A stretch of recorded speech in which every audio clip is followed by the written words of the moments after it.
কাকা তেল আছে, অকটেন আছে? তেল তো বউ পাওয়া যাচ্ছে না, আছে তেল একটা দাম দিতে বেশি। দাম বেশি? হ্যাঁ, কত টাকা দেবে না? 350 টাকা দিয়ে দেবো। একটা 350 টাকা? তেল পাওয়া যাচ্ছে না, শোনো তো বেশি হয়ে যাচ্ছে না? বেশি হলো, আমরা কোন পাচ্ছি না, তা দেবো কোন? দেন এটা দেন দিন, এটা কমার সময় নিয়েন কাকা। না, কম দিয়ে আসছে না, দিলাম। এখন আসলে তেল পাওয়া যাচ্ছে না, শোনো এটাও নেই, বেশি অল্প তেল আছে। অল্প তেল আছে? হ্যাঁ। আচ্ছা তাহলে আমি ট্যাঙ্কি খুলে নেই, বুঝছেন? হ্যালো, নিয়ে আসুন কাকা, তেল নিয়ে আসুন।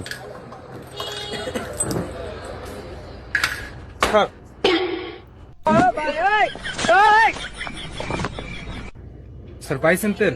তেল তো পাইছি, তো জায়গা 2 লিটার পাইছি, তো এ তো দাম তো বেশি চাচ্ছে। কত? কত করে কাকা? 130 না? হ্যাঁ 130। 130? কে বলি না কলেন 300 350 টাকা লিটার। সব জায়গায় সে একরকম বেচা যায় না। বাঙালি কি না পারে, একটা সেলুটের কারণে 350 টাকার তেল 130 টাকা। Power of salute.